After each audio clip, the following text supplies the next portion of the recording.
그런 거에 비해서 사기업이나 이제 이런 데로 가면 여전히 그렇게 다수가 여성이지는 않고 여전히 이제 어떤 그 차별적인 장애가 있어서 그런 여성에 대한 편견 또는 그 여성들이 사회 활동을 하기 위해서 어쩔 수 없이 또 겪어야 되는 문제들이 뭐 육아라든지 또 출산이라든지 이런 문제와 연결이 쭉 있는데 그런 것들을 보완해 줄 수 있는 사회적인 시스템이 되면 그러면 아마 많은 문제가 해결되지 않을까 싶습니다. 네. 우리가 이제 뭐 선진국에 지금 진입을 해 있고 또 지식문화국가로도 지평을 넓혀가고 있습니다. 이런 그 국가의 미래로 볼 때 여성들의 그 국가나 사회에 대한 공헌의 기회는 어떻게 보시는지요? 저는 여성들의 그런 그 준비되어 있는 역량은 굉장히 크다고 보여집니다. 그건 이제 특히 여성 고등교육 면을 보면 고등교육에 있어서 남성, 여성의 차이가 굉장히 적은 나라 중에 하나고요. 대학 진학률 네, 대학 진학률에서의 차이도 적고 전체적인 교육 연한에서의 남녀 차이도 적고 아직 조금 적기는 해요, 남성보다는. 그리고 전체 교육 연한 그리고 우리가 전 세계에서 문맹률이 가장 낮은 나라 중에 하나입니다. 그러니까 여성의 교육, 문맹률. 여성뿐이 아니라 이제 남성이 포함되겠죠. 그래서 이제 그 교육이라는 건 바로 이제 각자의 가진 역량일 텐데, 그러니까 교육은 굉장히 평등하게 잘 받아왔는데 그 교육받은 능력을 발휘할 수 있는 부분에서의 이제 사회적인 차별이 있기 때문에 그게 충분하지 않은데, 예를 들면 여성 고용, 그러니까 취업률 이런 부분에서 보면 OECD 국가 중에서 굉장히 또 낮은 나라 중에 하나입니다. 그러니까 이제 여성 인력을 충분히 활용하지 못하고 있다는 한 표현일 거고요. 왜 그렇다고 진단하시는지? 그것은 아마도 여전히 사회적인 어떤 인식이나 이제 그런 고용 구조 또는 문화 이런 거에서의 이제 어려움이 있는 거 하나랑, 그리고 여성들이 그러니까 결혼을 하고 출산을 하고 육아를 할 때에 경력이 단절됐다가 그것이 다시 이어질 수 있는 그런 그 지원 정책들이 부족한 것이 이유가 아닐까 싶어요. 네.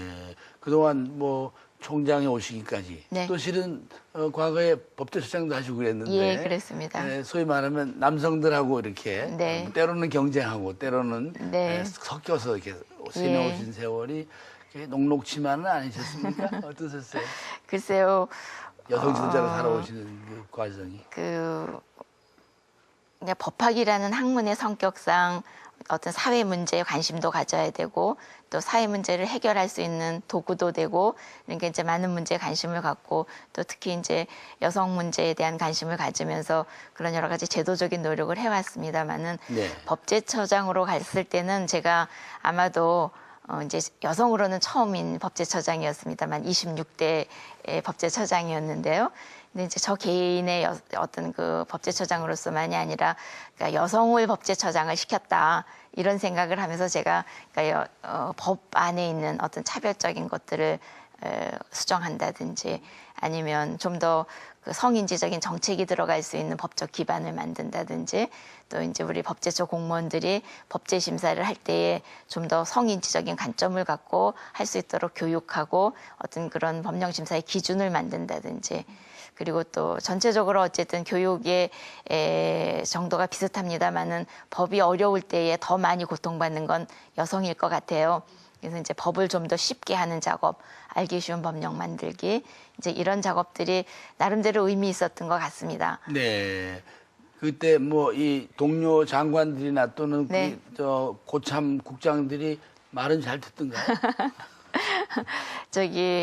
그 관료 사회에서는, 그러니까 공무원들은 어떤 전문성을 가지고 이제 오랫동안 이제 정부를 지속해야 될 사람들이고, 장관은 일시적인 기간을 다녀가는 사람들이기 때문에 이제 물론 그 협력을 잘 얻어내는 일이 어렵기는 하지만 그래도 많이들 협력해 주셔서 고맙게 생각하고요. 그리고 아마도 이제 그 당시에 법제처 공무원들은 힘드셨을 거예요. 여성이 처음 온 것도 처음이고, 또 오래간만에 초기에는 이제 학자 출신의 유진호 박사님이 계셨지만 오랫동안 이제 검찰이나 이제 이런 다른 쪽에서 오신 분들이 많다가 교수 학교에서 출신이 오랜만에 왔고 또, 네. 그래서 처음 애들은 많이 긴장하셨다 그럽니다. 네. 그런 자리에 계시면서 뭐 여성학자로서 뭐 네. 그렇게 불편했던 건 크게 없으셨군요. 큰 불편은 없었고요. 다만 이제 그 어떤 의미 있는 일을 하기 위해서 노력해야 되는데 그 부분에 협조를 얻어내는 일이 쉽지는 않았지만 많은 분이 협조해 주셨고 다만 이제 그래도 같이 일할 때 힘 있는 뭐 적어도 국장급의 여성 공무원이 한둘만 있었더라면 참 잘할 수 있었을 텐데 그때 한 명도 없었습니까? 없었습니다. 네. 과장은 제가 2명쯤 만들어 놓고 나왔습니다. 큰일 하셨습니다. 네.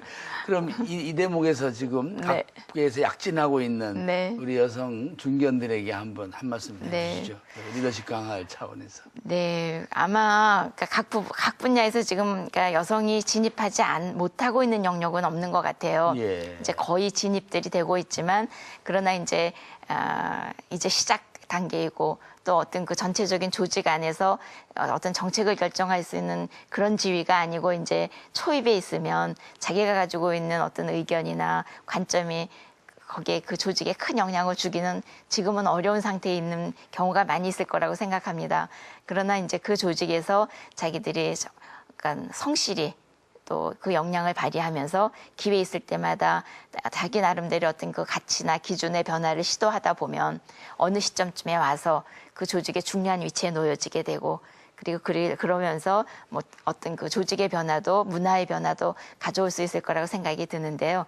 다만 같이 있는 여성끼리의 어떤 동료들의 네트워크 그리고 또 함께 할 수 있는 남성들의 네트워크를 잘 만들어서 협조를 얻고 그러니까 어떤 조직에서나 뜻이 같은 사람이 저는 2명만 만들어지면 가능하다고 생각이 돼요. 네. 그러니까 둘이 넷도 되고 넷이 또 여덟이 되고 이렇게 해서 바르게 가고자 하는 어떤 균형 잡힌 사회. 저는 여성과 남성이 고르게 참여하는 것이 중요하다는 이유는 그게 그 조직이 균형감 있게 일할 수 있기 때문이라고 생각이 되거든요. 네. 예를 들면 이런 거인 것 같아요. 몇 년 전만 해도 우리가 그 고속도로에 휴게실을 가다 보면 여성 화장실은 줄이 길고 남성 화장실은 줄이 별로 없고 이런 불편함들을 많이 봤어요. 요즘 많이 해소됐는데 이제 그 이유가 뭐였냐 하면 우리나라의 공중 화장실 설치법이란 게 있습니다. 네. 근데 이제 그런 어떤 큰 시설, 공중시설에 화장실을 만들 때에 여자 화장실과 남자 화장실의 평수를 갖게 하면 평등하다고 생각한 거예요. 근데 평수가 같으면 이제 여자 화장실은 개수가 줄어요. 남자 화장실은 소변기가 여러 개 놓여질 수 있기 때문에 네. 개수가 많아지고 이제 그 실질적으로 이제 화장실 숫자의 차이가 나오고 평수가 같을 때 그다음에 생리적으로 남성분들보다 여성들이 하루에 화장실을 가는 횟수가 1.3배 내지 1.5배랍니다. 그리고 실제로 한번 들어가서 일에 사용할 때에 복장이나 이런 것 때문에 여성